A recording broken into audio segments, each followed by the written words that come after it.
Hi, I'm Lori. And I'm Brian, and this is our breakfast blog, Love and Breakfast. And today we went up to Crestwood, I looked it up, in St. Louis, right off of Sappington Road, and we visited... The barn. The barn. And that was near the Thomas Sappington house. Although we didn't go in and look at the house or anything while we were there. We weren't really into history this morning. We were making history, eating awesome breakfast. We were.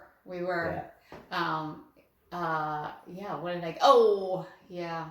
So last night I got online and they had like a really, really good online menu on Yeah, pictures of everything. Not just a picture of something and then 5 different ways like you could have it, but literally pictures of everything. Yeah, so there's a picture, which was good we got on there because when we were at the light, and we saw Grant's Farm Trail, and it said turn here, and we're like... Well, I don't need to go to Grant's Farm. Yeah, or the trail.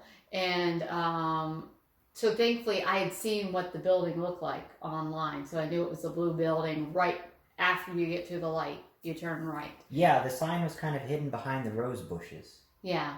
So it was super cute though. I mean, it was really, really cute. At first I was like, oh, where's the entrance?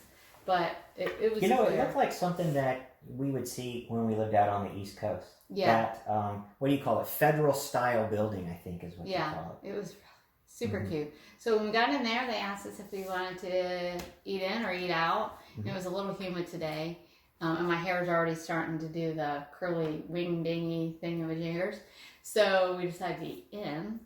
And our waiter came up to us like right away and asked if we wanted anything to drink. And I kind of laughed because I had to get my readers out because it was dark in there. And I was like, oh man, we just aged ourselves by... he had to borrow one of my readers, which I kept the one with the bling and the rhinestones. So, you know, and he laughed. He's like, oh, me too. I don't care. Just feed me. I could have looked like Elton John for all I cared, as long as I could see what I wanted to eat. I'm going to get readers that look like Elton John now. Yeah. So he came up and they had specials, which we haven't been to many places that have specials. No. So, but your problem was he came up and said, we have 2 specials. Yeah, and those specials were things that I love. Yeah. So the first was quiche. And so I laughed because there's a gentleman that watches our blog that teases me when I get things like quiche or crepes. Yeah. So I thought of him this morning when that came up. And then the second one, it was a no-brainer after he explained what I was going to eat. So he's like, it's our French toast. And I was like, oh, how could they like make French toast a special? I thought maybe they added bacon and all these other things. No, they took the French toast, put it in waffle batter, and then put it in a waffle iron. Yeah. And it tastes like, what did I say? Those things you get when you go... A funnel cake. Funnel cake, thank you. It had more of a consistency of the funnel cake. So I wonder if what he meant was they took the batter for the French toast and put it in the waffle iron. Maybe. But it was like if a waffle and a French toast had a baby. Yeah, it was... and it was light and airy. It was heavenly.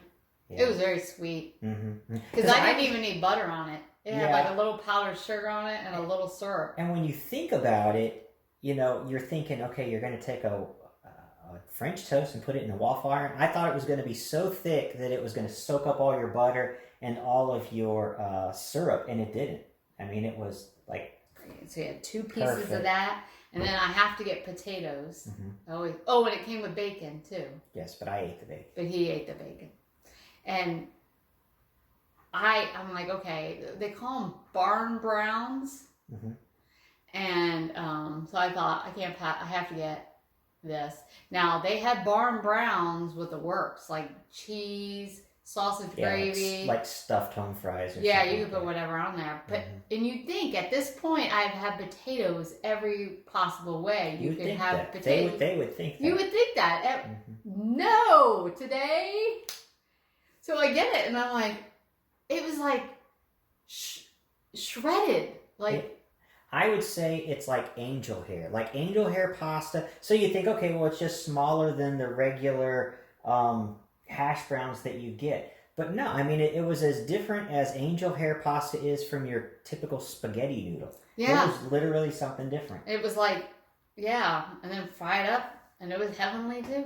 Which was neat because it allowed that crispiness to get all the way through. Yeah. It was very buttery and crispy, but it was neat. So, yeah. So good choice. You had two specials to choose from, and you made the right choice. Yeah, except I should have worn my sweatpants. Yeah. I didn't pick the right choice of too, pants. and where she was sitting, she could see the glass-fronted refrigerator with all the pies in it. They have like a gooey butter cake. Yeah, and like all of it, and so. Now that looked good in the picture, and Yeah. even better in real life. But I walked away. I walked away from dessert. You're doing good. I am. I'm trying. So. What did you get? I had the Eggs Benedict. Only if you remember our first video, I had the Eggs Benedict, but it had a twist. It had a crab cake on it, which was really great. Kind of took us back to some East Coast memories there. Well, this was called the Raging Cajun. Okay, so Raging Cajun. And just take that first one in. Instead of a crab cake, it's a crawdad. All right, so a crawdad cake. And I'd never had crawdads, like a crab cake kind of thing. And it was pretty good. And the hollandaise sauce had just a little bit of a kick to it. So it had it kind of bit you back after you bit it. But not too much. It was really good. Like I said, I had her bacon. I had the same potatoes. So, but it was just two of those. Eggs poached perfectly. It was a really neat change of pace. And I mean, where else are you going to get crawdads for breakfast around here? So I think he did it because he knew I wasn't going to eat it. Well, because I don't do spicy. No, so crawdad. Or crawdad. No, or crawdad. That would be a Warren thing to steal my food, or my sister. But he stole from me this time. Well, yeah, ate your bacon. And he ate my bacon, and then he had that waffle. Yeah. That was awesome. Maybe you need to get a quiche next time, and I get a waffle. I know. So getting quiche next time. Anyways, it's not too far off of Big Bend. No. And it was easy to find. Right there. I mean, you're on Sappington Road for about 30 seconds before you hit this Thomas Sappington house. So. And if you wanted to go walk-in afterwards. Yeah, walk it off. A matter of fact, just as we were leaving, the people were waiting for some other guests when we left, and they came and they said, "Oh, we've been walking for an hour before we stopped for breakfast." So walk before, walk after. It's very, very conveniently located right next to that trail. The wait staff, I mean, they work hand in glove with one another. They work together. Yeah. I mean, one will drop something off, the next will come and fill your coffee up. The coffee. Sometimes we go to some of these places, and I'm happy with the quantity of coffee you get, but the quality is like, okay, what teenager who never drank a cup of coffee made this stuff? This was really, really good coffee, actually. So yeah, and then they have things like mimosas and other, Bloody Marys. Yeah, so so if you're up for that too, if you have a little more fun the night before than you typically have for fun with breakfast like we do. Then this is a nice place to I just drink water. Work that off. But anyways, that is the barn in Crestwood next to the Thomas Sappington House on Sappington Road. Thanks for joining us again, guys. Have a great weekend. Bye-bye. God bless.